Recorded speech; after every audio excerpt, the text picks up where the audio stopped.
준호야, 잠깐 나와봐. 누나, 웬일이야 아침부터? 너희 요즘 엄마한테 왜 이래? 내가 안 보는 사이에 대체 무슨 일이 있었던 거야? 무슨 소리야? 모르는 척하지 마. 얼마 전까지만 해도 엄마 간호한다고 그렇게 열심히더니 갑자기 이게 뭐야? 엄마 식사도 못 챙겨드리고. 저희가 뭘 잘못했다고 그러세요? 직장에 육아에 정신없이 바쁜데. 바빠서 그런 거면 왜 엄마 집을 받은 거야? 바쁘다고 이럴 거면서. 누나, 지금 우리 보고 엄마를 이용했다는 거야? 이용 아니면 뭐야? 집 증여 받기 전이랑 후랑 이렇게 달라질 거면. 누나, 너무한다. 누나는 서울 가서 잘 살면서 엄마한테 신경도 안 쓰더니 집이 그렇게 탐났어. 그래서 지금 이러는 거 아니야? 사연을 듣고 난 후 각자의 의견을 댓글로 남겨주시기 바랍니다. 사소한 댓글이라도 사연자분에게 큰 힘이 될 수 있습니다. 각색될 수 있고 사연자분의 입장에서 구성될 수 있습니다.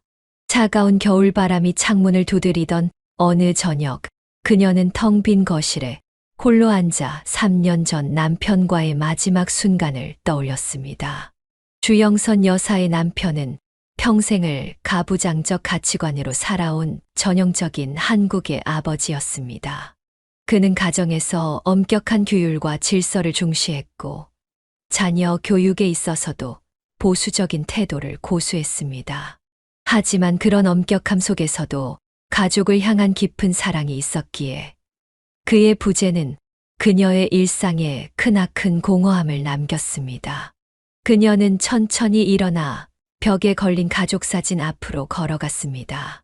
사진 속에는 서울에서 금융회사에 다니는 큰딸 미연이와 가까운 아파트에 살며 자주 찾아오는 아들 준호의 모습이 담겨 있었습니다. 준호는 아내와 7살 된 손자와 함께 살고 있었는데 주말마다 찾아와 그녀의 적막한 일상에 활기를 불어넣어 주었습니다. 엄마, 이제 혼자 계시지 말고 우리 집 근처로 이사 오시는 게 어때요? 어느 날 준호가 조심스럽게 제안했을 때 그녀는 잠시 생각에 잠겼다가 고개를 저었습니다. 아니야. 난 여기가 좋아. 30년을 넘게 살아온 이 동네를 떠나면 내 아버지와의 추억도 다 사라질 것 같아서. 그녀의 말에 준호는 더 이상 강요하지 않았습니다. 대신 일주일에 2~3번은 꼭 들러 저녁을 함께 먹고 손자 우진이의 제잘거림으로 집안을 떠들썩하게 만들어 주었습니다. 서울에 사는 큰딸 미연도 한 달에 1~2번은 꼭 찾아왔습니다. 엄마 요새도 새벽 산책 다니세요? 너무 이른 시간에 나가시면 위험하실 것 같은데. 걱정하지 마. 난 아프지도 않고 정신도 멀쩡해. 오히려 아침 공기 마시면서 걷는 게 하루를 시작하는 데 힘이 돼. 그녀는 자신을 걱정하는 자녀들의 마음을 이해하면서도 독립적인 생활을 유지하고 싶었습니다. 남편과 함께했던 집에서의 일상은 때로는 쓸쓸하고 외롭기도 했지만 그 안에서 그녀만의 새로운 삶의 리듬을 만들어가고 있었습니다. 매일 아침 5시면 일어나 동네 뒷산을 오르고 주말이면 근처 노인복지관에서 노래교실을 들었습니다. 때로는 같은 반 할머니들과 함께 차를 마시며 이야기를 나누었고 가끔은 복지관에서 만난 친구들과 근교 여행을 다녀오기도 했습니다. 영선 씨, 우리 다음 주에 양평 가기로 한 거 잊지 않으셨죠? 복지관 친구의 말에 그녀는 미소를 지으며 고개를 끄덕였습니다. 당연하지요. 벌써 기차표도 예매해뒀어요. 이렇게 그녀는 조금씩 자신만의 새로운 삶을 만들어가고 있었습니다. 비록 남편은 없지만 자녀들의 따뜻한 관심과 친구들과의 교류 속에서 그녀는 홀로 있지만 결코 외롭지 않은 일상을 이어가고 있었습니다. 창밖으로 저물어가는 햇살을 바라보며 그녀는 내일도 새로운 하루를 시작할 생각에 마음이 설렜습니다. 해질녘의 고즈넉한 시간, 그녀는 자녀들의 성장 과정을 떠올리며 깊은 감회에 젖었습니다. 특히 큰딸 미연이 자신의 꿈을 위해 고군분투했던 시절이 마음 한켠에 깊이 새겨져 있었습니다. 보수적이었던 남편은 딸이 서울로 가는 것을 한사코 반대했고 결국 미연은 지역 대학에 진학하게 되었습니다. 당시 남편은 여자가 멀리 떨어져 공부하는 것을 못마땅하게 여겼고 지역에서 충분히 좋은 교육을 받을 수 있다고 주장했습니다. 아버지, 저 서울에서 일하고 싶어요. 저 진짜 잘할 수 있어요. 졸업을 앞두고 미연이 조심스럽게 꺼낸 말에 남편은 한동안 말이 없었습니다. 그녀는 그 순간의 무거운 침묵을 아직도 생생히 기억했습니다. 거실에 흐르던 팽팽한 긴장감, 딸의 떨리는 목소리, 그리고 남편의 굳어진 표정까지도 마치 어제 일처럼 선명했습니다. 내가 하고 싶은 대로 해라 하지만 한번 떠나면 쉽게 돌아오지 말거라. 남편의 완강한 태도에도 불구하고 미연은 서울에서 금융회사에 취직하여 자신만의 길을 개척해 나갔습니다. 처음에는 월세 단칸방에서 시작했지만 이제는 아파트를 장만하고 팀장 자리에 오르는 등 눈부신 성장을 이뤄냈습니다. 매번 명절에 고향을 찾을 때마다 미연의 성공적인 모습을 보며 그녀는 가슴 한켠이 뿌듯함으로 채워지곤 했습니다. 반면 아들 준호는 아버지의 바람대로 지역 대학에서 공부하고 같은 지역에 뿌리를 내렸습니다. 준호는 어릴 때부터 아버지를 닮아 꼼꼼하고 책임감이 강했습니다. 대학에서는 아버지와 같은 전공을 선택했고 졸업 후에는 지역의 중견기업에 취직하여 안정적인 삶을 꾸려나갔습니다. 아버지, 저 이제 직장도 잡았고 결혼도 하고 싶은데 아들이 결혼 이야기를 꺼냈을 때 남편은 처음으로 환한 미소를 지었다고 그녀는 기억했습니다. 그래. 이제 내가 가정을 이룰 때가 됐구나. 준호는 같은 회사의 지연과 결혼하여 가정을 이루었고 귀여운 손자까지 얻어 행복한 가정을 꾸려나갔습니다. 특히 우진이가 태어났을 때 남편이 보여준 기쁨의 눈물을 그녀는 잊을 수가 없었습니다. 평소 감정 표현이 서툴렀던 남편이 손주를 안고 눈시울을 붉혔던 그 순간은 그녀의 기억 속에서 가장 따뜻한 장면 중 하나로 남아 있었습니다.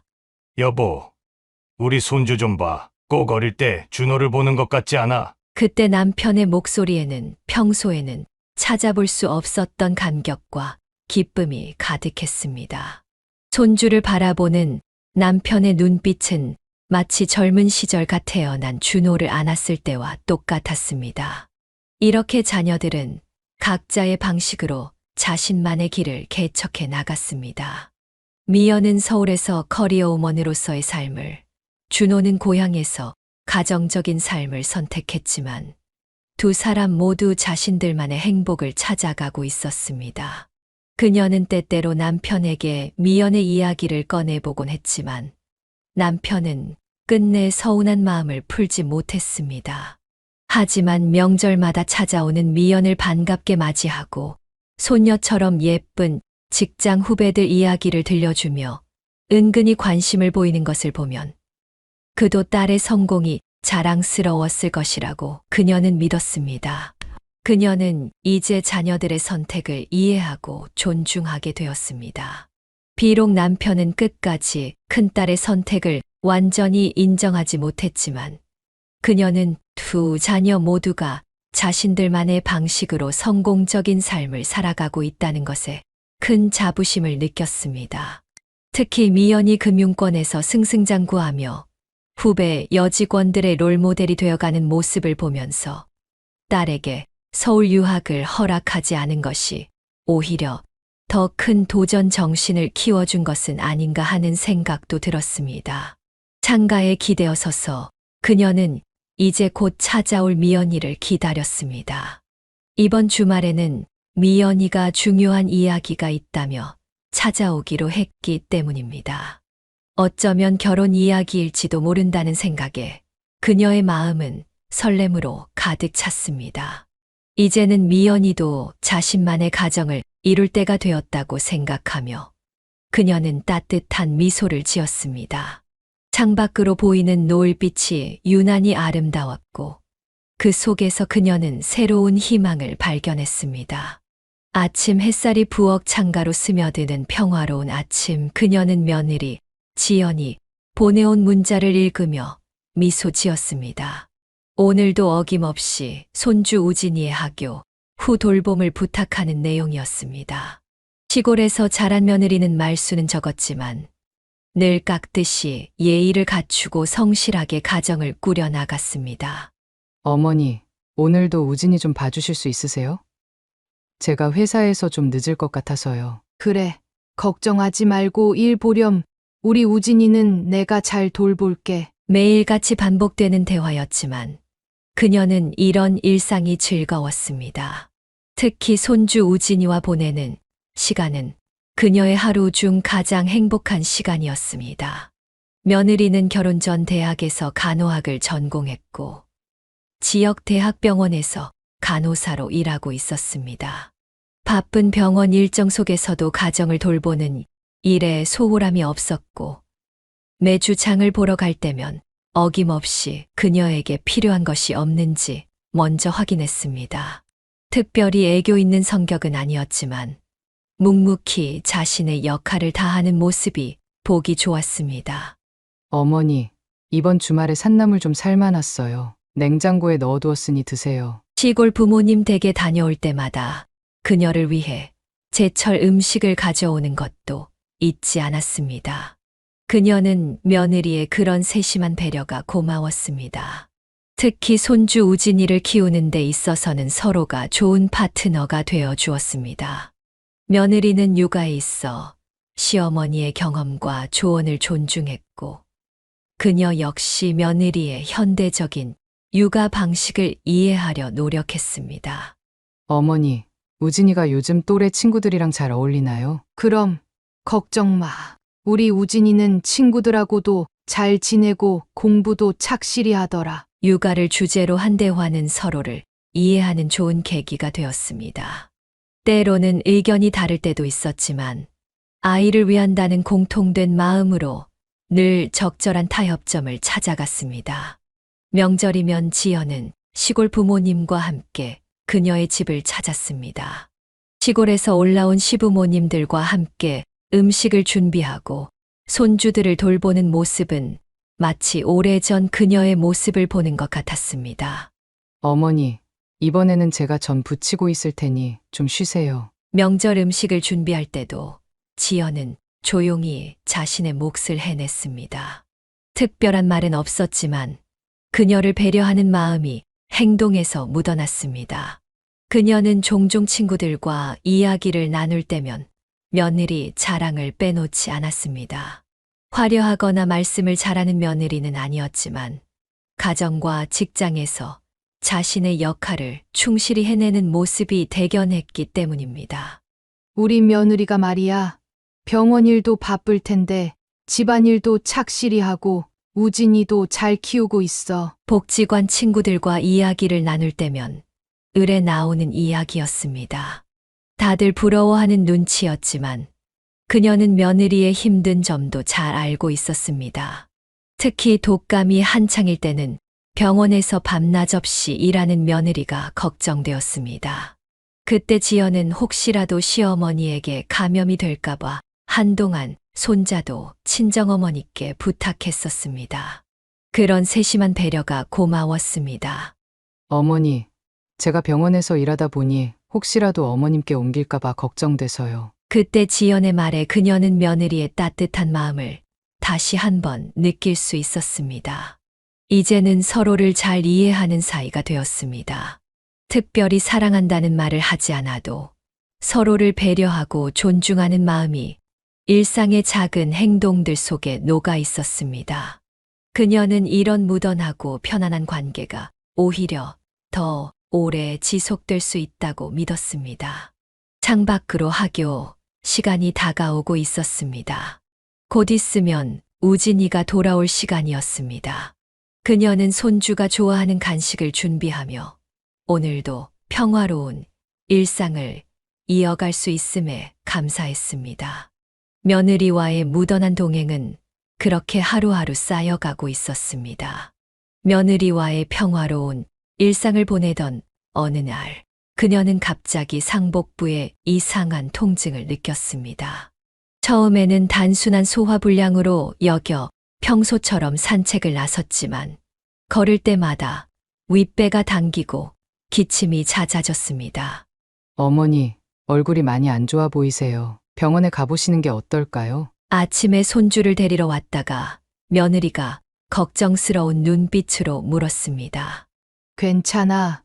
요즘 날씨가 건조해서 그런가 보다. 한의원에 가서 한약이라도 지어 먹어볼게. 그녀는 며느리의 걱정을 덜어주려 씩씩한 척했지만 날이 갈수록 증상은 악화되었습니다.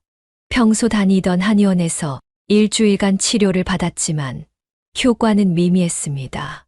기침이 심해질 때마다 복부의 통증도 함께 증가했고 식사량도 눈에 띄게 줄어들었습니다. 엄마, 이제 그만 고집 부리시고 큰 병원 가보세요. 제가 주말에 내려갈 테니 같이 검사받으러 가요. 서울에 있는 미연이까지 걱정스러운 목소리로 전화를 걸어왔습니다. 어머님, 제가 근무하는 병원 소화기내과 교수님께 상담을 받아보는 게 어떠세요? 이런 증상은 전문의 진료가 필요할 것 같아요. 며느리 지연도 전문적인 조언을 건넸습니다. 결국 그녀는 지역 대학병원에서 정밀 검사를 받게 되었습니다. 검사 결과는 예상보다 심각했습니다. 췌장 위장염이라는 진단이 나왔고 즉시 입원 치료가 필요하다는 소견이었습니다. 어머님, 지금 상태로는 집에서 관리하기 어려워요. 빨리 입원하셔서 치료받으시는 게 좋겠어요. 담당 의사의 설명에 그녀는 잠시 말을 잃었습니다. 늘 건강에 자신 있었던 그녀였기에 갑작스러운 입원 결정이 믿기지 않았습니다. 엄마, 제가 휴가 내고 내려갈게요. 걱정하지 마세요. 소식을 들은 미연이가 곧바로 회사에 휴가를 신청했습니다. 어머니, 병원 생활은 제가 잘 알고 있으니 제가 도와드릴게요. 우진이는 제 친정어머니께 부탁드렸어요. 지연은 간호사의 경험을 살려 입원 준비를 도왔습니다. 누나, 나도 회사에 얘기해놨어. 엄마 병간호는 우리가 번갈아 가면서 하자. 준호도 자신의 몫을 자처했습니다. 병실에 누워있는 동안 그녀는 문득 남편이 생각났습니다. 3년 전 남편도 이렇게 갑자기 입원했었지요. 하지만 이번에는 자신의 곁에 걱정해주는 자녀들이 있다는 사실이 큰 위안이 되었습니다. 어머니, 이제는 좀 쉬세요. 그동안 혼자서 너무 많은 걸 하시려고 했잖아요. 며느리의 따뜻한 말에 그녀의 눈시울이 붉어졌습니다. 항상 혼자서도 잘 해낼 수 있다고 생각했는데 이렇게 가족들의 보살핌을 받으니 마음 한켠이 뭉클해졌습니다. 창밖으로 저녁 노을이 물들어가는 가운데 그녀는 이제야 자신의 몸을 돌볼 시간이라는 것을 깨달았습니다. 앞으로의 치료 과정이 쉽지는 않겠지만 가족들의 사랑으로 이 시간도 잘 이겨낼 수 있을 것 같았습니다. 엄마, 이제 저희가 엄마를 돌볼 차례예요. 미연의 말에 그녀는 따뜻한 미소를 지었습니다. 병실의 창문 너머로 보이는 하늘이 유난히 푸르렀습니다. 병원 생활이 이어지는 동안 그녀는 며느리의 새로운 모습을 발견하게 되었습니다. 지연은 매일 아침 일찍 출근하기 전에 병실에 들러 그녀의 상태를 확인하고 퇴근 후에도 어김없이 찾아와 늦은 밤까지 곁을 지켰습니다. 어머니, 오늘은 열이 좀 어떠세요? 아침에 링거 교체할 때 체온이 좀 높으셨던 것 같은데. 간호사 경험을 살려 전문적으로 상태를 체크하는 지연의 모습은 든든했습니다. 어머님이 복이 많으시네요. 매일 오기도 힘드실 텐데. 옆 병상의 보호자가 감탄하며 말을 걸었습니다. 제가 당연히 해야 할 일을 하는 것뿐인데요. 지연은 쑥스러운 듯 답했지만 그녀는 며느리의 헌신적인 마음이 전해져 왔습니다. 특히 식사 시간이면 지연의 정성이 더욱 빛났습니다.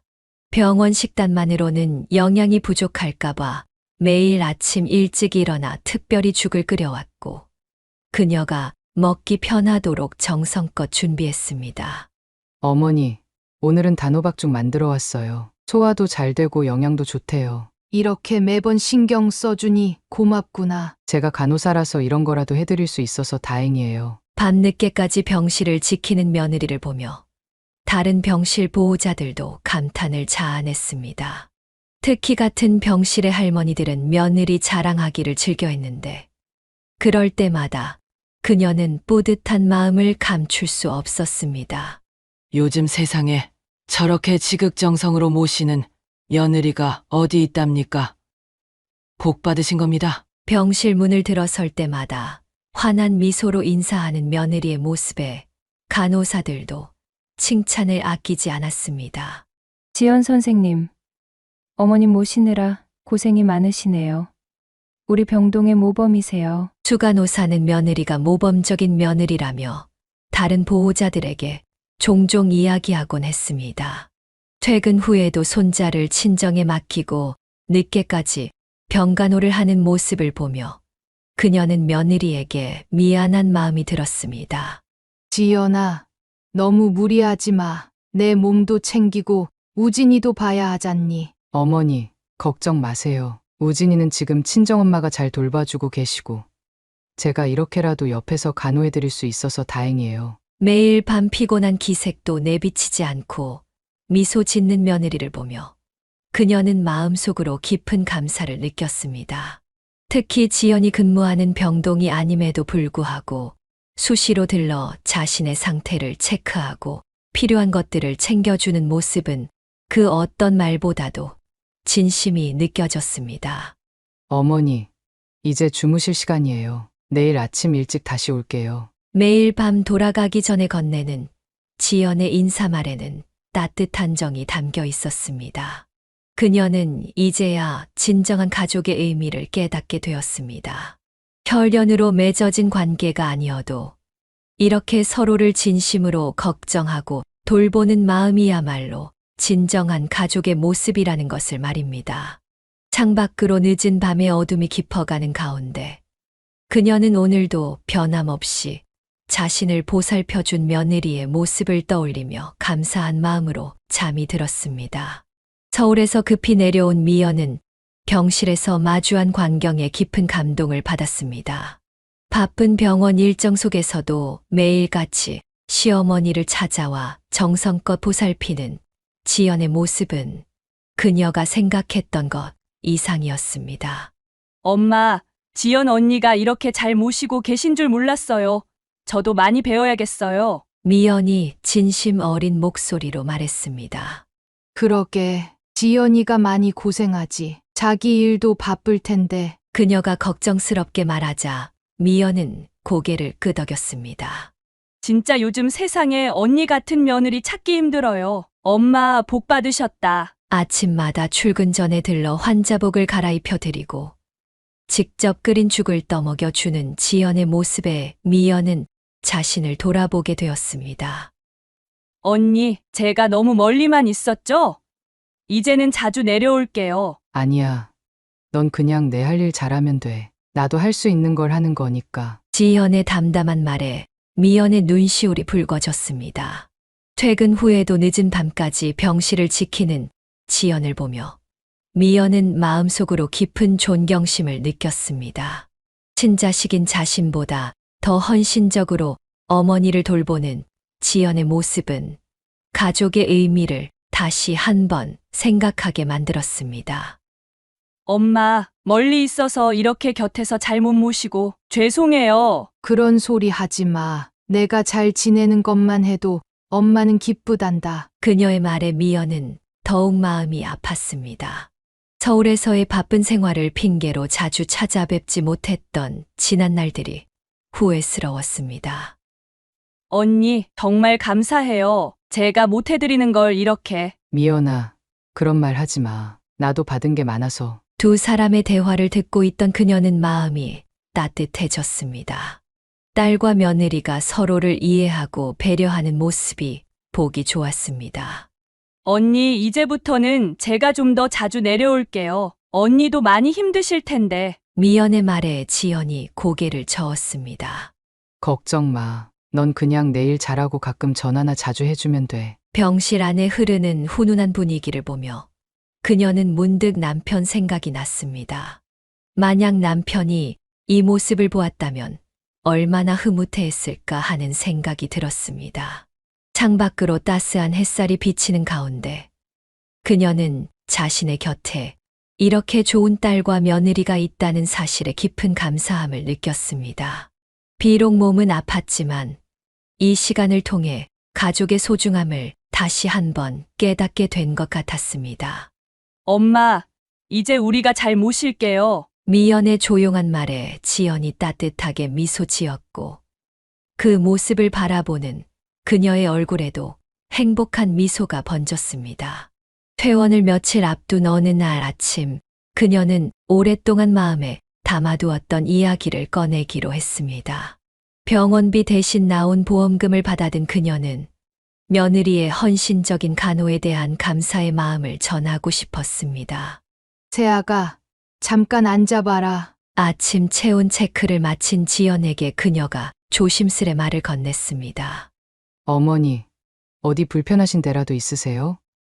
아니, 그게 아니라 이걸 내가 받았으면 해서. 그녀는 조심스럽게 봉투를 내밀었습니다.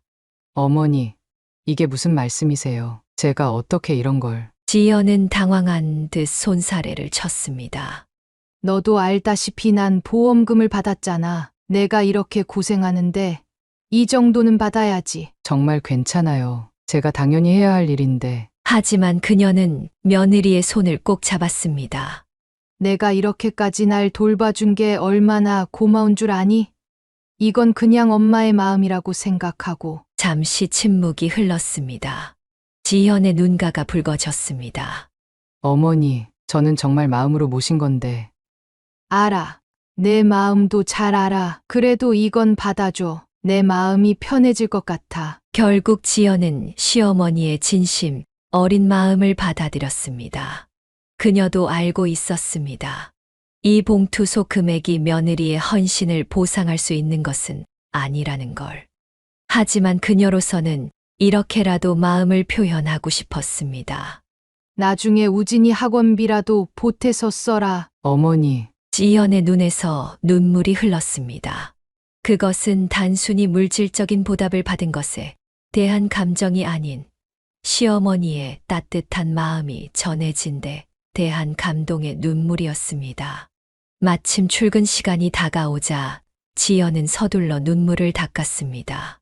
어머니, 저 이따 퇴근하고 올게요. 병실을 나서는 며느리의 뒷모습을 바라보며 그녀는 따뜻한 미소를 지었습니다. 봉투 속 금액보다 더 값진 것은 이렇게 서로의 마음을 확인할 수 있었다는 사실이었습니다.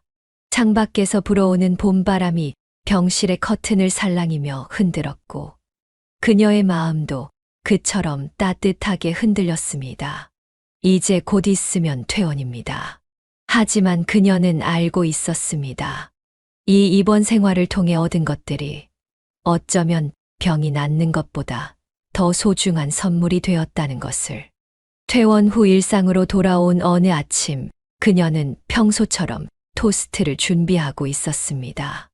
7시가 되자 책가방을 맨 우진이가 해맑은 미소를 지으며 현관문을 열고 들어왔습니다.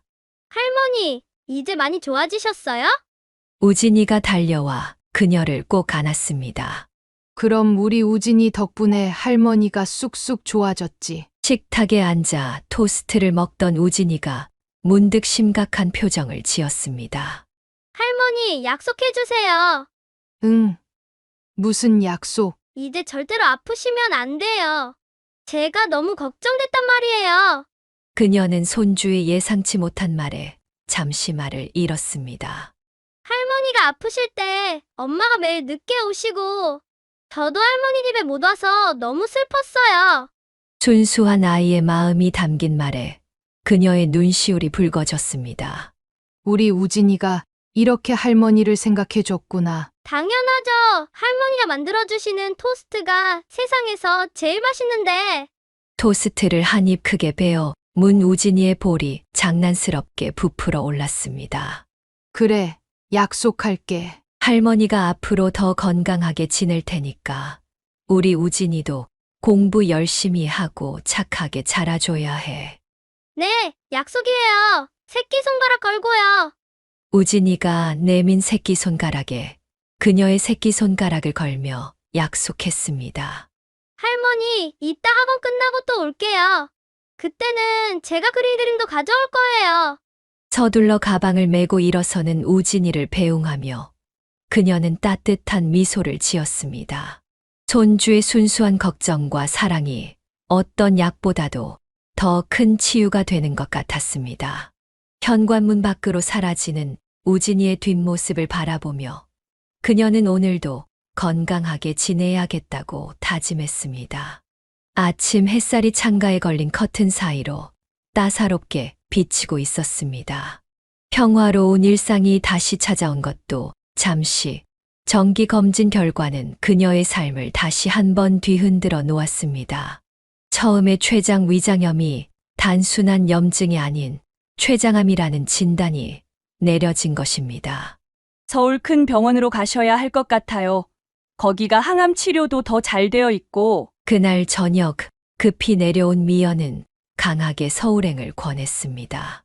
엄마, 제가 서울에서 모실게요. 거기가 의료진도 좋고 새로운 치료법도 많이 시도하고 있대요. 하지만 준호 부부는 다른 생각이었습니다. 누나, 서울에서 누가 엄마를 돌봐요? 누나는 일도 바쁜데 여기서 치료받으시면 우리가 매일 찾아뵐 수 있잖아요. 맞아요. 어머니 여기 병원도 암센터가 잘 되어 있고 교수님들도 실력 있으세요. 제가 직접 알아본 결과예요. 지현의 의견에 준호도 고개를 끄덕였습니다. 그녀는 자녀들의 걱정 어린 말다툼을 듣고 있자니 마음이 더욱 무거워졌습니다. 모두가 자신을 위하는 마음이라는 것을 알기에 오히려 결정이 더 어려웠습니다. 엄마, 서울에서 치료받으시면 제가 매일은 아니어도 자주 찾아뵐 수 있어요. 거기 정말 좋은 병원이. 미연아, 엄마는 여기가 더 편할 것 같구나. 내 동생이랑 지연이가 있잖니. 결국 그녀는 지역에서 치료를 받기로 결정했습니다. 익숙한 환경에서 가족들의 보살핌을 받으며 치료를 받고 싶었습니다. 어머니, 그럼 우리 집으로 오세요. 매일 병원 다니시기도 편하고. 지연의 제안에 그녀는 잠시 망설였습니다. 30년 넘게 살아온 집을 떠난다는 것이 쉽지 않은 결정이었습니다. 어머니, 우리 집 작은 방 있잖아요. 거기서 우진이랑 가까이 지내시면서 치료받으시면 좋을 것 같아요. 준호도 조심스럽게 거들었습니다. 그래, 고맙다. 짧은 대답이었지만 그 한마디에 그녀의 모든 감정이 담겨 있었습니다. 자신의 투병 생활로 인해 자녀들에게 부담을 주는 것 같아 마음이 아팠지만 한편으로는 이렇게 자신을 걱정해주는 가족이 있다는 사실이 감사했습니다.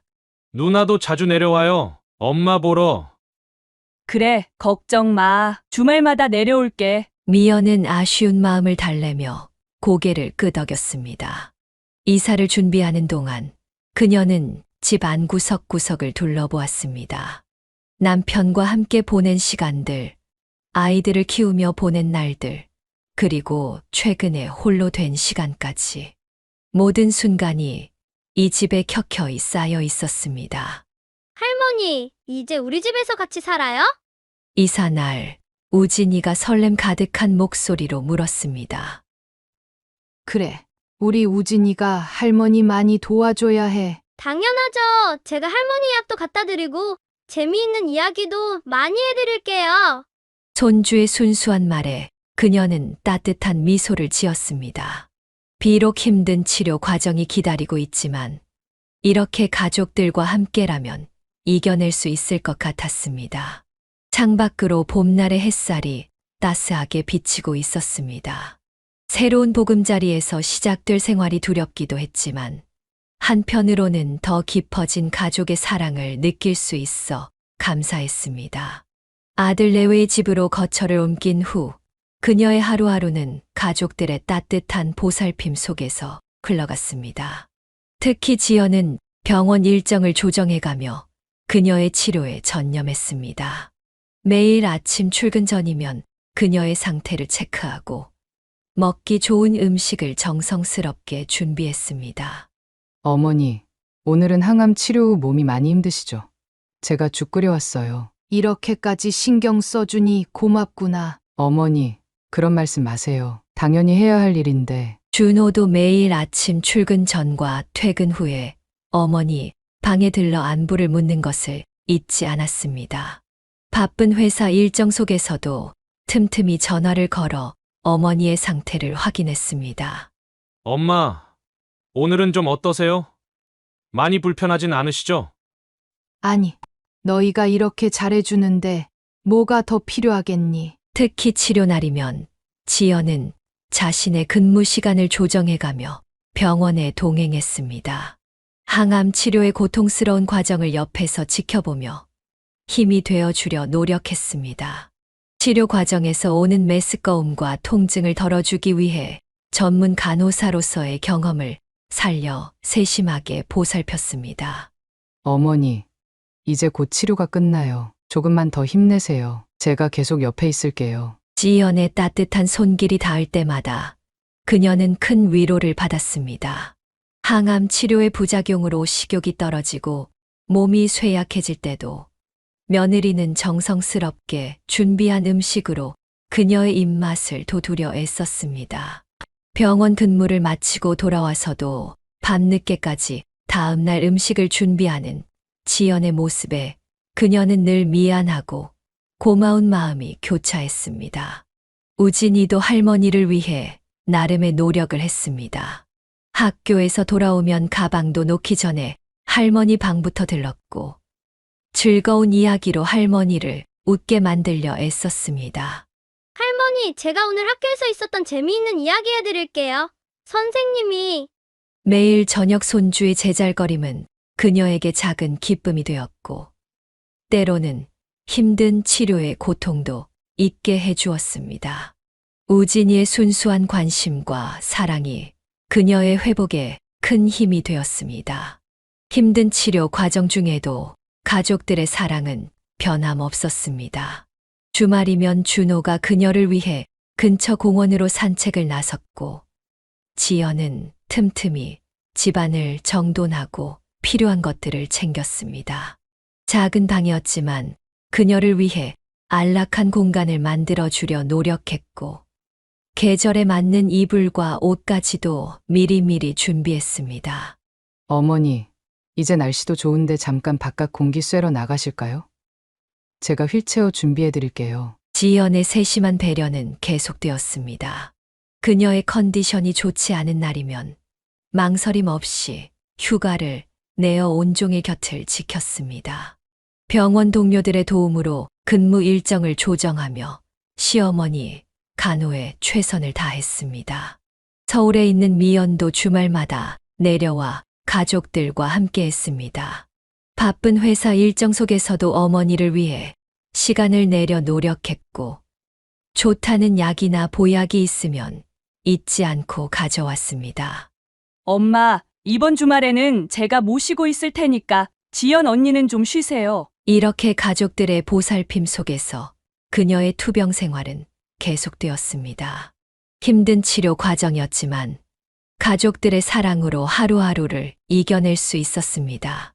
특히 며느리 지연의 헌신적인 간호는 그 어떤 말로도 표현할 수 없을 만큼 큰 힘이 되었습니다. 창밖으로 계절이 변하는 동안 그녀는 깊이 깨달았습니다. 진정한 가족의 의미가 무엇인지를, 그리고 이렇게 사랑받는 자신이 얼마나 행복한 사람인지를. 매일 밤 잠들기 전 그녀는 감사 기도를 드렸습니다. 이런 가족들과 함께할 수 있음에 대한 깊은 감사의 기도를. 비록 병마와 싸우는 힘든 시간이었지만 오히려 이 시간을 통해 더 깊어진 가족의 사랑을 느낄 수 있었습니다. 치료가 길어지면서 그녀는 자신의 재산 문제를 정리해야겠다는 생각이 들었습니다. 특히 30년 넘게 살아온 집에 대해 아들 내외에게 증여하는 것이 좋겠다는 결심을 하게 되었습니다. 매일같이 자신을 헌신적으로 돌보는 며느리와 아들을 보며 이것이 가장 적절한 보답이 될 것이라 생각했습니다. 미연아, 엄마가 너랑 의논할 게 있어서. 주말에 내려온 미연을 병원 정원으로 불러내어 조심스럽게 말을 꺼냈습니다. 가을 바람이 살랑이는 벤치에 나란히 앉아 그녀는 한동안 말을 고르며 딸의 반응을 살폈습니다. 네. 엄마 무슨 일이세요? 그게 엄마가 살던 집 준혼해 주려고 하는데 내 생각은 어떠니?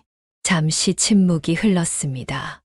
미연은 어머니의 눈을 똑바로 바라보았습니다. 그 눈빛에는 어떤 망설임도 없어 보였습니다.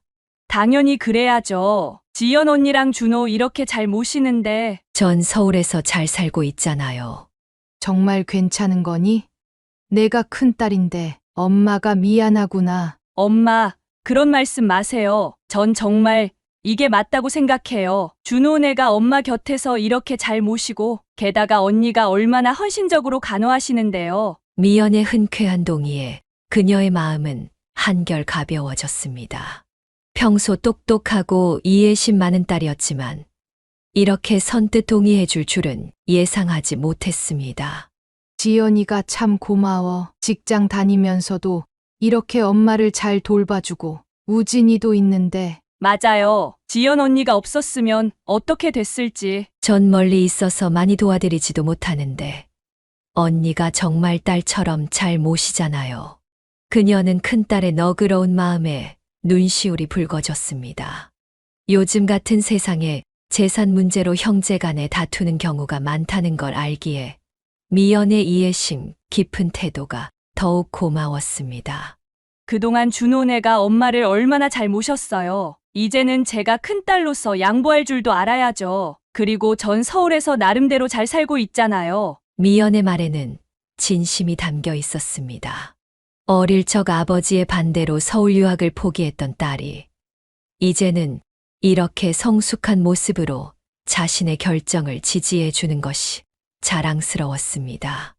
엄마, 근데 이런 말씀은 준호네한테는 아직 하지 마세요. 치료에만 전념하시라고 하세요. 나중에 건강해지시면 그때 천천히 얘기해도 되잖아요. 딸의 세심한 배려가 담긴 조언이었습니다. 현재 자신의 치료에 온 정성을 다하고 있는 아들 내외에게 이런 이야기가 부담이 될 수 있다는 것을 미연도 잘 알고 있었습니다. 그래. 내 말이 맞구나. 엄마가 너무 서두른 것 같아. 이런 결정하신 거 정말 잘하신 것 같아요. 저는 이제 자주 내려와서 엄마도 뵙고 언니도 도와드릴게요. 창밖으로 단풍이 물들어가는 풍경이 보였습니다. 붉게 물든 나무잎들이 바람에 흔들리는 모습이 마치 자신의 마음처럼 평화로워 보였습니다. 그녀는 이제 마음의 짐 하나를 내려놓을 수 있게 되어 감사했습니다. 오랫동안 가족의 추억이 깃든 그 집이 앞으로도 사랑과 헌신이 이어지는 따뜻한 보금자리가 되리라는 믿음이 있었기 때문입니다. 비록 자신의 병환으로 인해 이런 결정을 하게 되었지만 오히려 이를 통해 자녀들의 성숙한 모습을 볼 수 있어 감사했습니다. 저녁 노을이 병실 창가에 붉게 물들 무렵 그녀는 평온한 마음으로 내일의 치료를 준비했습니다. 이제 남은 것은 하루빨리 건강을 회복하여 이 고마운 가족들과 더 많은 시간을 보내는 것이었습니다. 집 증여를 완료한 후 얼마 지나지 않아 미묘한 변화가 감지되기 시작했습니다. 처음에는 사소한 것들이었습니다. 매일 아침 정성스레 챙겨주던 죽이 포장된 병원 도시락으로 바뀌었고 틈틈이 건네주던 용돈도 자연스레 끊겼습니다. 그녀는 이런 작은 변화들을 눈치채면서도 아들 내외가 바빠서 그럴 거라고 스스로를 위로했습니다. 어머니, 오늘은 제가 좀 바빠서 택시 타고 가시면 될 것 같아요. 병원 동행이 잦아들면서 그녀는 혼자 택시를 타고 치료를 받으러 다녀야 했습니다.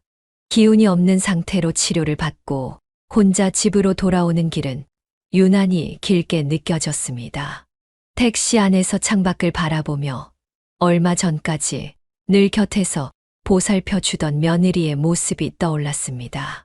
준호야, 엄마가 오늘 병원비를. 아, 죄송해요. 엄마 지금 좀 바빠서 나중에 통화할게요. 아들의 전화가 서둘러 끊어졌습니다. 예전 같으면 상상도 할 수 없었던 일이었습니다. 불과 몇 주 전만 해도 수시로 전화해서 안부를 묻던 아들의 모습은 어디로 갔는지 찾아볼 수 없었습니다. 식사 시간도 달라졌습니다. 이제는 대부분 혼자 방에서 식사를 해야 했고, 가족들과 함께하는 저녁 식사는 점점 줄어들었습니다. 며느리는 피곤하다는 이유로 일찍 방에 들어가 버렸고, 준호도 회사 일이 바쁘다며 늦게 들어오는 날이 잦아졌습니다. 할머니, 저 학원 다녀올게요. 우진이마저 예전처럼 자주 찾아오지 않았습니다. 며느리가 바쁘다며 학원 일정을 늘린 탓이었습니다. 전에는 매일 들르던 손주의 제잘거림이 그리워질 때면 그녀는 문득 자신이 이 집의 불청객이 된 것만 같은 기분이 들었습니다. 어머님, 이제 많이 좋아지셨으니까 혼자서도 잘하실 수 있으시죠? 며느리의 말투에서는 예전의 따뜻함을 찾아볼 수 없었습니다. 마치 오랫동안 숨겨두었던 진짜 모습이 드러나는 것 같았습니다. 병원에서 만나는 의료진들 앞에서는 여전히 모범적인 며느리 행세를 했지만 집에서는 완전히 다른 사람이 된 것 같았습니다. 용돈이 끊기면서 병원 가는 택시비와 일상적인 용품을 사는 것조차 부담스러워졌습니다. 통장에 있던 돈도 점점 바닥을 보이기 시작했고 앞으로의 생활이 걱정되었습니다. 서울에 있는 미연에게는 이런 상황을 차마 말할 수 없었습니다. 자신이 선뜻 동의했던 증여가 이런 결과를 부를 줄은 몰랐을 테니까요.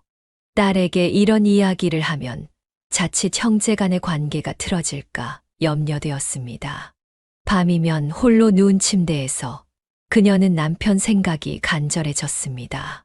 남편이 살아있었다면 이런 일은 없었을 거란 생각에 눈물이 흘렀습니다. 여보, 내가 너무 성급했나 봐요. 당신이었다면 이런 선택은 하지 않았겠죠. 한밤중에 화장실에 가기 위해 조심스레 방문을 열 때면 바로 옆방에서 들리는 아들 내외의 웃음소리가 더욱 서글프게 들렸습니다. 예전에는 그토록 따뜻하게 느껴졌던 이 집이 이제는 차갑게만 느껴졌습니다. 창밖으로 보이는 달빛이 유난히 차갑게 느껴지는 밤이었습니다. 방 안에 가득한 적막함 속에서 그녀는 자신의 선택을 뼈저리게 후회했습니다. 하지만 이미 엎질러진 물처럼 돌이킬 수 없는 현실 앞에서 그녀는 깊은 한숨만 내쉴 뿐이었습니다.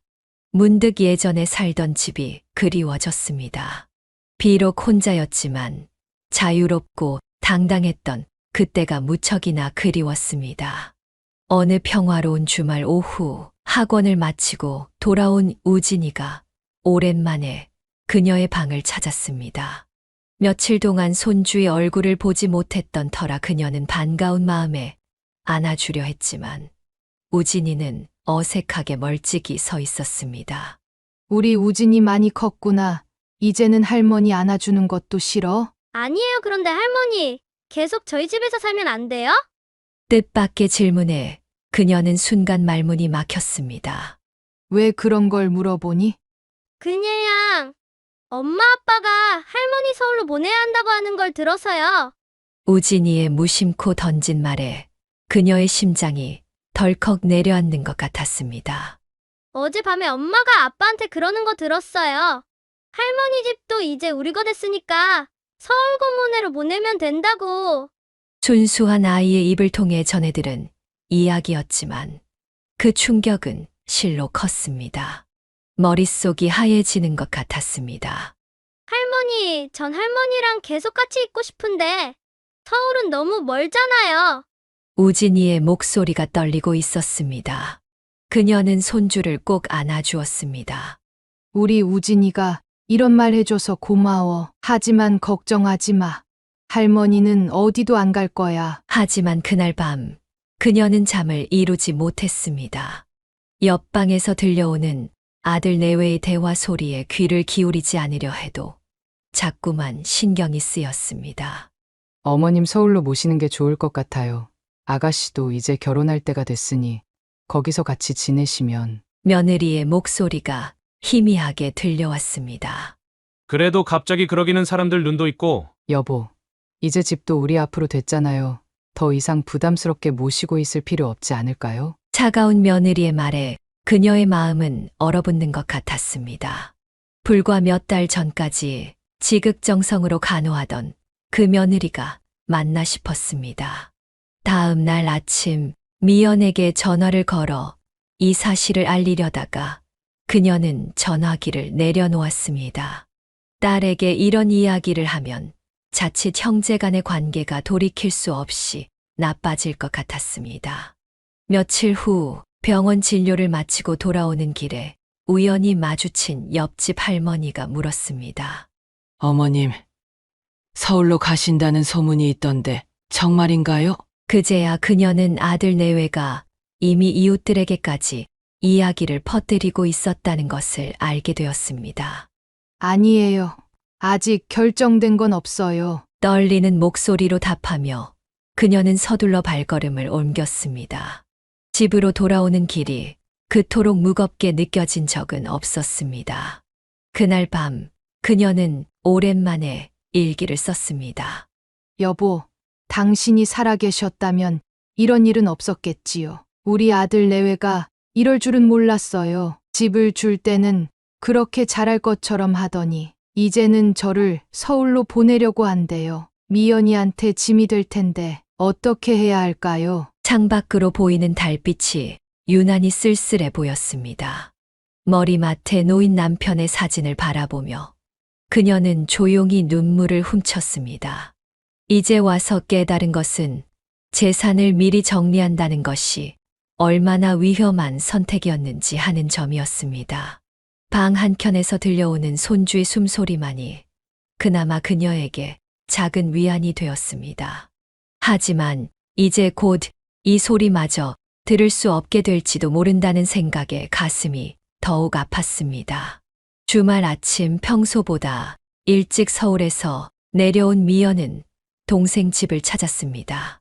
최근 들어 어머니의 통화 목소리가 점점 약해지는 것이 신경 쓰여 예고 없이 방문한 것이었습니다. 현관문을 열자마자 미연은 혼자 텔레비전을 보고 계신 어머니의 모습을 발견했습니다. 전과 달리 홀로 식사도 못하신 채 덩그러니 앉아 계신 모습이 심상치 않았습니다.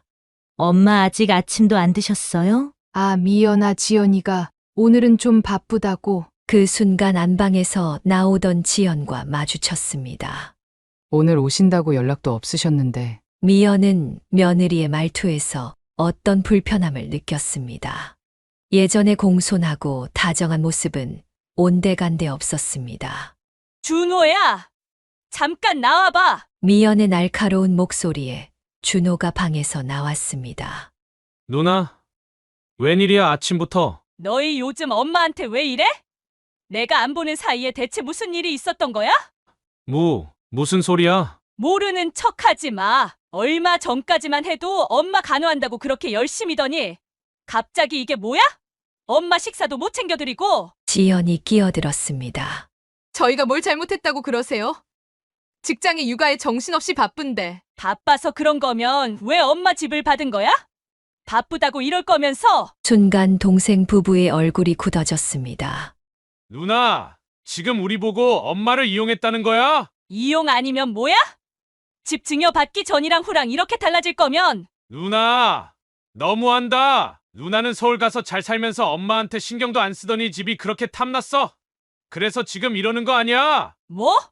준호야, 너 지금 무슨 말을? 그때 조용히 듣고 계시던 어머니가 말씀하셨습니다. 미연아, 그만해. 이렇게 다투지 말자. 엄마, 이대로 두면 안 돼요. 우진이가 다 말해줬어요. 엄마 서울로 보내려고 계획하고 있다면서? 순간 방 안의 공기가 얼어붙었습니다. 누가 그런 말을? 이제 거짓말까지 하는 거야? 내 아들이 직접 들었대. 이제 집도 너희 앞으로 됐으니까 엄마는 보내도 된다고 그렇게 말했다며? 누나, 이제 그만해. 그만하라고? 내가 왜 그만해야 돼? 엄마한테 이럴 거면서 처음부터 모시겠다고 하지를 말았어야지. 격앙된 목소리들이 오가는 가운데 어머니는 점점 작아지는 듯 했습니다. 둘 다 제발 엄마가 잘못했다. 엄마, 이러고 계시면 안 돼요. 오늘 저랑 서울 갈까요? 미연아, 더 이상 여기 계실 이유 없잖아요. 이제 제가 모실게요. 평소 동생 부부를 이해하고 감싸주던 미연의 태도가 완전히 달라졌습니다. 이미 터진 감정의 골은 쉽게 메워지지 않을 것 같았습니다. 창밖으로 쏟아지는 빗소리가 마치 가족의 깨어진 신뢰처럼 차갑게 들려왔습니다. 그녀는 이 모든 것이 자신의 잘못된 선택 때문이라는 자책감에 눈물만 흘렸습니다.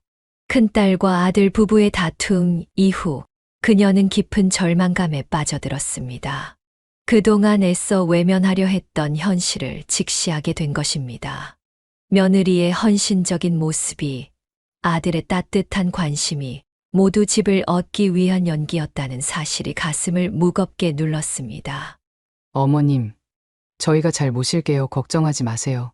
수술 후 회복할 때 했던 며느리의 말이 이제는 가시처럼 마음을 찔렀습니다. 엄마, 우리가 곁에서 잘 모실 테니까 안심하세요. 아들의 말도 이제는 공허하게만 들렸습니다. 그녀는 방 안에 쌓아두었던 일기장을 펼쳐보았습니다. 며느리의 지극정성을 칭찬하던 글들, 아들의 효심에 감동받았던 기록들. 그 모든 것이 이제는 슬픈 추억이 되어버렸습니다. 여보, 당신이 보시면 뭐라고 하실까? 우리 아들이 이렇게 변할 줄은 몰랐어요. 남편의 사진 앞에서 그녀는 눈물을 흘렸습니다. 병원 치료비를 핑계로 용돈을 끄는 것도, 매일 아침 죽을 끓여주던 것을 그만둔 것도 모두 계획된 것이었다는 생각에 가슴이 미어졌습니다. 옆방에서 들려오는 아들 내외의 대화는 이제 더 이상 평화로운 일상의 소리가 아닌 가면을 쓴 사람들의 속삭임처럼 들렸습니다. 할머니, 우진이가 조심스레 방문을 열었습니다. 우리 우진이 왔구나. 할머니, 저희 엄마 아빠가 나쁜 거예요? 순수한 아이의 질문에 그녀는 대답하지 못했습니다. 손주마저 이런 상황에 혼란스러워하는 모습이 더욱 마음 아팠습니다. 아니야, 어른들의 일이니까 우진이는 신경 쓰지 마. 하지만 마음속으로는 인정할 수밖에 없었습니다. 자신이 그토록 믿고 의지했던 아들 내외가 집 한 채를 위해 자신을 기만했다는 사실을, 그들의 헌신이 진심이 아니었다는 것을 이제는 분명히 알게 되었습니다. 창밖의 하늘은 여전히 맑았지만 그녀의 마음속은 깊은 어둠이 내려앉았습니다. 이제 무엇을 믿어야 할지, 앞으로 어떻게 살아가야 할지 막막하기만 했습니다. 미연아, 전화기를 들었다 놓기를 수차례, 끝내 그녀는 딸에게 전화를 걸었습니다. 더 이상 혼자 이 아픔을 견딜 수 없었기 때문입니다. 엄마, 제가 내일 다시 내려갈게요. 이제 더 이상 그런 사람들과 있을 필요 없어요. 딸의 단호한 목소리에 그녀는 작은 위안을 느꼈습니다. 하지만 동시에 자식들 사이에 이런 깊은 상처를 만든 것이 자신 때문이라는 자책감에 더욱 마음이 아팠습니다. 비록 늦었지만 이제야 그녀는 모든 것을 똑바로 보기 시작했습니다. 그리고 새로운 결심을 하게 되었습니다. 더 이상 아들 내외의 위선적인 가면 뒤에 숨은 모습을 외면하지 않기로 한 것입니다. 깊은 고민 끝에 그녀는 변호사를 찾았습니다. 증여 취소가 가능한지 상담하기 위해서였습니다. 다행히도 증여 후 심각한 배신 행위가 있을 경우 취소가 가능하다는 답변을 들을 수 있었습니다. 어머니, 무슨 일이세요? 아침부터 정장 차림으로 나서는 그녀를 보고 며느리가 물었습니다. 지연아, 준호도 있을 때 이야기하고 싶은 게 있구나. 네, 무슨? 그녀의 단호한 목소리에 며느리의 얼굴이 굳어졌습니다. 여보, 어머니가 할 말 있으시대. 준호를 부르는 지연의 목소리가 떨렸습니다. 증여 취소하려고 해. 변호사님하고 상담도 마쳤어. 엄마, 갑자기 무슨... 갑자기가 아니야. 너희들이 날 서울로 보내려고 계획한 것도 알고 있어. 순간 아들 내외의 얼굴이 창백해졌습니다. 어머니, 그건 오해이신데. 더 이상 거짓말은 하지 마. 이제 다 알고 있으니까. 떨리는 목소리로 시작했지만 말을 이어갈수록 그녀의 어조는 단단해졌습니다. 난 너희들의 진심을 믿었어. 그래서 집도 미리 준 거고. 하지만 이제는 알겠다. 너희에게 난 그저 재산을 지닌 시어머니였을 뿐이구나. 엄마, 그게 아니라... 더 이상 변명하지 마라. 난 이제 서울에서 새로 시작할 거야. 미연이랑 살기로 했다. 어머니, 그러시면 안 됩니다. 사람들이 뭐라고. 사람들 시선이 두려워서 이대로 있으라고? 그건 내 걱정이겠지. 효자 며느리 타이틀을 잃을까봐. 그녀의 차가운 말에 며느리가 굳어버렸습니다. 엄마, 제발. 준호야, 넌 내 아들이고 난 늘 널 사랑한다. 하지만 이대로는 안 되겠어. 서로에게 상처만 더 커질 것 같구나. 현관문이 열리며 미연이 들어왔습니다. 엄마, 준비 다 하셨어요? 그래, 이제 가자. 누나, 이러면 안 돼. 준호야, 이제 그만해. 내가 한 짓은 절대 용서할 수 없어. 짐을 챙겨 나오는 그녀의 뒷모습을 보며 아들 내외는 아무 말도 하지 못했습니다. 할머니 가지 마세요. 우진이가 울먹이며 그녀를 붙잡았습니다. 우리 우진이 할머니가 자주 보러 올게. 착하게 자라거라. 현관문을 나서는 그녀의 발걸음은 의외로 가벼웠습니다. 마치 오랜 짐을 내려놓은 것처럼. 택시 안에서 그녀는 뒤돌아보지 않았습니다. 이제 새로운 시작을 향해 나아갈 시간이었습니다. 비록 늦은 나이지만 자신의 삶을 스스로 선택하는 용기를 내기로 한 것입니다. 엄마, 이제 제가 옆에서 지켜드릴게요. 미연의 따뜻한 말에 그녀는 잠시 눈시울이 붉어졌지만 이내 미소를 지었습니다. 창밖으로 스쳐 지나가는 풍경처럼 지난날의 아픔도 이제는 지나갈 것이라 믿었습니다. 서울 미연이네 아파트로 거처를 옮긴 지 한 달. 그녀의 일상은 놀랍도록 달라졌습니다. 매일 아침 출근 전 미연이 챙겨주는 따뜻한 식사와 함께 시작되는 하루는 마치 새로운 삶을 선물 받은 것 같았습니다. 엄마, 오늘은 저 일찍 들어올 수 있을 것 같아요. 저녁에 같이 동네 산책할까요? 퇴근 무렵이면 걸려오는 미연의 전화는 그녀의 하루 중 가장 기다려지는 순간이 되었습니다. 미연아, 엄마가 너무 귀찮게 하는 거 아니지? 엄마, 무슨 말씀이세요? 제가 이제야 엄마랑 이렇게 살 수 있어서 너무 행복해요. 아파트 단지 안에 있는 주민센터에서 시작한 서예 교실은 그녀의 새로운 취미가 되었습니다. 같은 나이대의 이웃들과 만나 이야기를 나누고 함께 붓글씨를 쓰는 시간은 특별한 즐거움이었습니다. 어머님, 글씨체가 정말 고우세요. 전에는 어디서 사셨어요? 새로 사귄 친구들은 그녀의 과거에 대해 묻지 않았고 현재의 그녀를 있는 그대로 받아들여 주었습니다. 주말이면 미연과 함께 근처 카페에 가거나 백화점 구경을 하는 것이 일상이 되었습니다.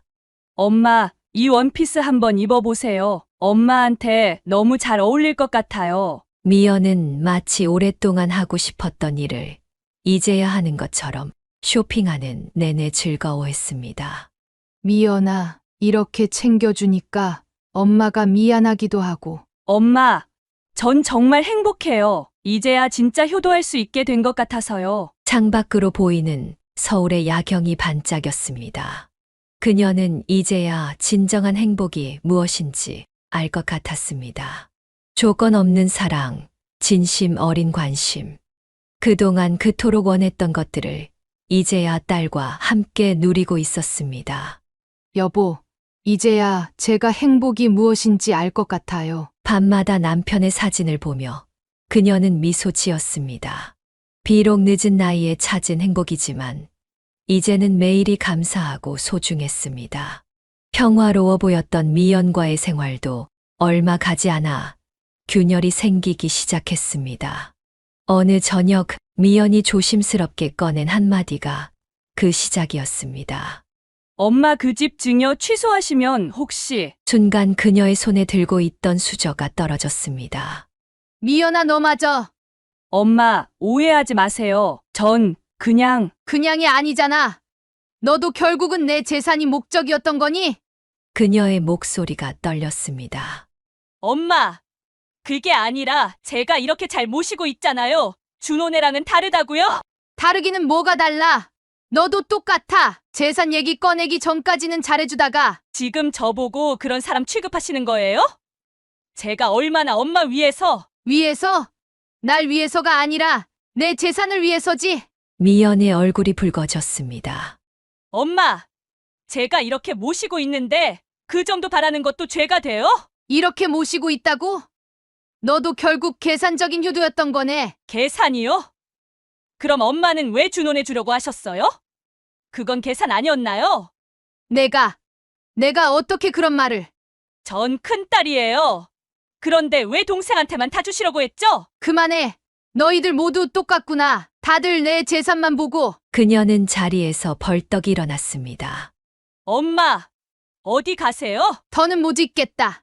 이제 알겠어. 너희 모두의 진짜 속마음이. 지금 저보고 준호네랑 같은 사람 취급하시는 거예요? 제가 얼마나 엄마를 위해서. 그만. 더는 듣고 싶지 않아. 그녀는 방으로 들어가 문을 걸어 잠갔습니다. 밖에서는 미연의 화난 목소리가 계속 들려왔습니다. 엄마, 문 열어요. 전 달라요. 제가 얼마나 정성으로. 하지만 그녀의 귀에는 이제 그 어떤 말도 변명으로만 들렸습니다. 창밖으로 보이는 서울의 밤거리가 그 어느 때보다 차갑게 느껴졌습니다. 여보, 이제 난 어떻게 해야 하나요? 우리 자식들이 모두. 남편의 사진 앞에서 그녀는 끝내 눈물을 터뜨리고 말았습니다. 평생을 자식들을 위해 살아왔건만 결국 그들에게 자신은 재산 덩어리에 불과했다는 쓰라린 깨달음이 가슴을 후벼 팠습니다. 더 이상 자식들의 재산을 둘러싼 다툼을 견딜 수 없었던 그녀는 강남의 작은 오피스텔로 거처를 옮겼습니다. 변호사와 상담 끝에 증여 취소 절차를 밟았고 이제는 완전히 혼자만의 삶을 살기로 결심했습니다. 엄마 한 번만 더 기회를. 찾아온 준호의 얼굴은 전과 달리 초췌해 보였습니다. 이제 그만 가거라. 엄마는 이제 혼자가 편하다. 며칠 뒤에는 미연이 찾아왔습니다. 엄마, 제가 잘못했어요. 그날 그런 말 꺼낸 건. 미연아, 너도 이제 그만 가주렴. 엄마 마음이 너무 지쳤어. 두 자녀 모두 그녀의 단단한 마음을 돌릴 수는 없었습니다. 이제 그녀는 누군가에게 의지하지 않고 스스로 서는 법을 배우고 있었습니다. 하지만 밤이 되면 찾아오는 외로움은 어쩔 수 없었습니다. 작은 오피스텔의 창가에 기대어 서서 그녀는 불빛 가득한 도시를 바라보았습니다. 여보, 이렇게 사는 게 맞는 걸까요? 텅 빈 방에 울리는 그녀의 목소리가 공허하게 들렸습니다. 가끔은 우진이의 제잘거림이 그립기도 했고 미연의 아침 인사가 생각나기도 했습니다. 복도에서 들리는 이웃들의 발자국 소리, 멀리서 들려오는 웃음소리. 모든 것이 그녀와는 동떨어진 세상처럼 느껴졌습니다. 이제 와서 생각해보니 난 평생 누군가의 엄마로만 살았던 것 같아요. 남편의 사진을 보며 중얼거렸습니다. 자신의 정체성이 누군가의 엄마에서 혼자인 나로 바뀌는 과정은 생각보다 더 힘들었습니다. 매일 저녁 혼자 먹는 식사, 텔레비전 소리만이 가득한 방, 잠들기 전 나누는 이야기 한마디 없는 정막. 이 모든 것들이 그녀의 새로운 일상이 되었습니다. 그래도 이게 나은 것 같아요. 재산 때문에 서로 상처 주고받는 것보다는. 창밖으로 보이는 달빛이 유난히 쓸쓸해 보였습니다. 하지만 그녀는 이제 그 쓸쓸함마저도 받아들이기로 했습니다. 그것이 자신이 선택한 길이니까요. 이제는 정말 나를 위한 삶을 살아볼까 해요. 그녀의 눈가에 맺힌 눈물이 달빛에 반짝였습니다. 외로움과 함께하는 법을 배워가는 밤이었습니다. 오피스텔에서의 생활이 2년째 접어들던 어느 날, 그녀는 자녀들에게 편지를 쓰기 시작했습니다. 그동안 마음속에 담아두었던 이야기들을 천천히 풀어내려 했습니다. 사랑하는 준호와 미연에게 너희들이 자라는 동안 나는 그저 엄마로서만 살았던 것 같구나. 너희를 위해서라면 뭐든 할 수 있다고 생각했어. 하지만 그게 결국 우리 모두를 아프게 했나 봐. 집을 증여했다가 취소하고 서로 미워하고 그 과정에서 우리는 진짜 가족의 의미를 잃어버렸어. 이제 와서 생각해보니 재산보다 더 소중한 게 있었는데 우리는 그걸 너무 늦게 깨달은 것 같구나. 이제는 말할 수 있을 것 같아. 난 너희들이 정말 자랑스러워. 미연아, 내가 서울에서 당당하게 살아가는 모습도, 준호야, 내가 가정을 꾸리고 우진이를 키우는 모습도 그 모든 게 값진 거란다. 돈이나 재산 때문에 서로 상처 준 시간들이 너무 아쉽구나. 그래도 이렇게 편지로나마 마음을 전할 수 있어서 다행이야. 너희에게 더 이상 부담이 되고 싶지 않아. 다만 가끔 생각나면 전화해 주렴. 그리고 서로 좋은 관계로 지내주면 좋겠다. 마지막으로 너희를 사랑한다는 말을 하고 싶구나. 재산 때문에 흔들렸던 우리 관계가 이제는 진정한 사랑으로 다시 시작되길 바란다. 엄마가. 편지를 마무리하며 그녀는 깊은 숨을 내쉬었습니다. 창밖으로 보이는 하늘이 유난히 맑았습니다. 이제는 진정으로 자유로워진 것 같았습니다. 남편의 사진을 바라보며 그녀는 미소 지었습니다. 여보, 이제야 제가 진짜 제 모습을 찾은 것 같아요. 비록 늦었지만 이제부터는 저 자신을 위한 삶을 살아보려고 해요. 창가에 비치는 노을이 따뜻하게 빛났습니다. 그 빛 속에서 그녀는 새로운 희망을 발견했습니다. 비록 홀로이지만 당당하게 자신의 길을 걸어갈 수 있을 것 같았습니다. 사연을 듣고 댓글을 남겨주시기 바랍니다. 사소한 의견일지라도 사연자분에게는 큰 힘이 됩니다. 노골적인 악성 댓글은 사연자분에게 상처가 될 수 있으니 삼가주시기 바랍니다.